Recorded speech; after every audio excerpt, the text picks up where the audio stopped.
Hi friends, welcome back to cook to be fit. ಈ ವಿಡಿಯೋದಲ್ಲಿ ರವೆ ಪಕೋಡ ಮಾಡ್ತಾ ಇದ್ದೀನಿ. ಇದು ಮದುವೆ ಮನೇಲಿ ಕೊಡ್ತಾರಲ್ಲ ಆ ರೀತಿ ರವೆ ಪಕೋಡ ತುಂಬ ಈಸಿಯಾಗಿ ಮಾಡ್ಕೋಬೋದು. ಸಿಂಪಲ್ ಇಂಗ್ರೀಡಿಯೆಂಟ್ಸ್ನ ಉಪಯೋಗಿಸಿ ರುಚಿಕರವಾದ ರವೆ ಪಕೋಡ ಮಾಡ್ಕೋಬೋದು. ಮೊದಲನೇದಾಗಿ ಫ್ರೈಯಿಂಗ್ ಪ್ಯಾನ್ಗೆ 1 ಕಪ್ಪಷ್ಟು ಚಿರೋಟಿ ರವೆ ಹಾಕ್ಕೊಳ್ತಾ ಇದ್ದೀನಿ. 1/4 ಕಪ್ಪಷ್ಟು ಮೈದಾ ಹಿಟ್ಟು ಹಾಕ್ಕೊಳ್ತಾ ಇದ್ದೀನಿ. ಇದನ್ನು ಸ್ವಲ್ಪ ಬೆಚ್ಚಗೆ ಮಾಡ್ಕೋಬೇಕು ಅಷ್ಟೇ.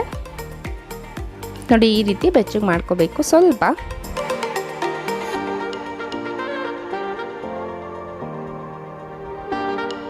ಇಷ್ಟು ಬೆಚ್ಚಗಾದ್ರೆ ಸಾಕು. ಈಗ ಮಿಕ್ಸಿಂಗ್ ಬೌಲ್ಗೆ ಕೊತ್ತಂಬರಿ ಸೊಪ್ಪು ಸ್ವಲ್ಪ ಹಾಕ್ಕೊಳ್ತಾ ಇದ್ದೀನಿ.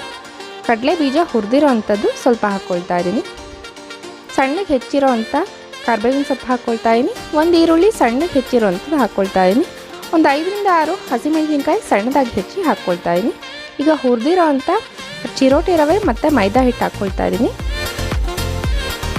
ಇದಕ್ಕೆ ರುಚಿಗೆ ತಕ್ಕಷ್ಟು ಉಪ್ಪು ಹಾಕ್ಕೊಳ್ತಾ ಇದ್ದೀನಿ.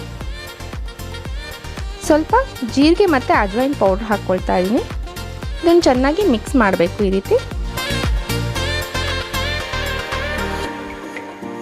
ನೋಡಿ, ಈ ರೀತಿ ಚೆನ್ನಾಗಿ ಕಲಿಸ್ಬೇಕು.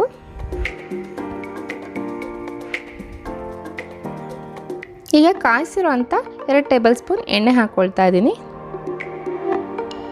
ಇದನ್ನು ಕೂಡ ಚೆನ್ನಾಗಿ ಮಿಕ್ಸ್ ಮಾಡಬೇಕು.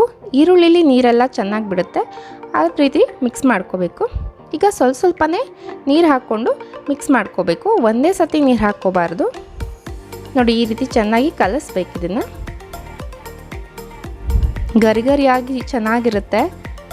ಮದುವೆ ಮನೇಲಿ ತಿಂದ ಹಾಗೆ ಇರುತ್ತೆ. ನೋಡಿ, ಈ ರೀತಿ ಚೆನ್ನಾಗಿ ಮಿಕ್ಸ್ ಮಾಡ್ಕೋಬೇಕು. ಇದನ್ನು ಕಲಸಿದ ತಕ್ಷಣ ಎಣ್ಣೆಗೆ ಹಾಕ್ಕೊಂಡು ಕರಿಬೋದು. ನೋಡಿ, ಈ ರೀತಿ ಕನ್ಸಿಸ್ಟೆನ್ಸಿ ಇರಬೇಕು. ಈ ರೀತಿ ಚಿಕ್ಕ ಚಿಕ್ಕದಾಗಿ ಉಂಡೆಗಳನ್ನು ಮಾಡಿಕೊಂಡು ಎಣ್ಣೆಗೆ ಹಾಕ್ಕೋಬೇಕು. ಎಣ್ಣೆ ಮೀಡಿಯಮ್ ಫ್ಲೇಮಲ್ಲಿ ಇಟ್ಕೋಬೇಕು. ತುಂಬ ಹೈ ಫ್ಲೇಮಲ್ಲಿ ಇಟ್ಕೋಬಾರ್ದು, ಲೋ ಫ್ಲೇಮಲ್ಲೂ ಇಟ್ಕೋಬಾರ್ದು. ಇದು ತುಂಬ ಬ್ರೌನ್ ಬರಬೇಕು, ಅಲ್ಲಿವರೆಗೂ ಚೆನ್ನಾಗಿ ಫ್ರೈ ಮಾಡಬೇಕು. ಎರಡೂ ಕಡೆ ಇದನ್ನು ಬೇಯಿಸ್ಕೋಬೇಕು. ನೋಡಿ, ಈ ರೀತಿ ಫ್ರೈ ಮಾಡ್ಕೋಬೇಕು. ಚೆನ್ನಾಗಿ ಡಾರ್ಕ್ ಬ್ರೌನ್ ಬರಬೇಕು, ಅಲ್ಲಿವರೆಗೂ ಫ್ರೈ ಮಾಡ್ಕೋಬೇಕು. ತುಂಬ ಗರ್ಗರಿಯಾಗಿರುತ್ತೆ, ಟೇಸ್ಟಿ ಕೂಡ ಸೂಪರಾಗಿರುತ್ತೆ. ಒಂದು ಸತಿ ಟ್ರೈ ಮಾಡಿ ಹೇಗಿರುತ್ತೆ ಅಂತ ನೀವೇ ಹೇಳ್ತೀರಾ. ನೋಡಿ, ಈ ರೀತಿ ಆಗಬೇಕು. ಈಗ ಗರ್ಗರಿಯಾದ ಪಕೋಡ ರೆಡಿ. ನೀವು ಈ ರೀತಿ ಟ್ರೈ ಮಾಡಿ ಹೇಗಿರುತ್ತೆ ಅಂತ ಕಾಮೆಂಟ್ ಬಾಕ್ಸಲ್ಲಿ ಖಂಡಿತ ತಿಳಿಸಿ. Thank you for watching cook to be fit, food that makes healthy and wealthy. Please like, share, subscribe our channel.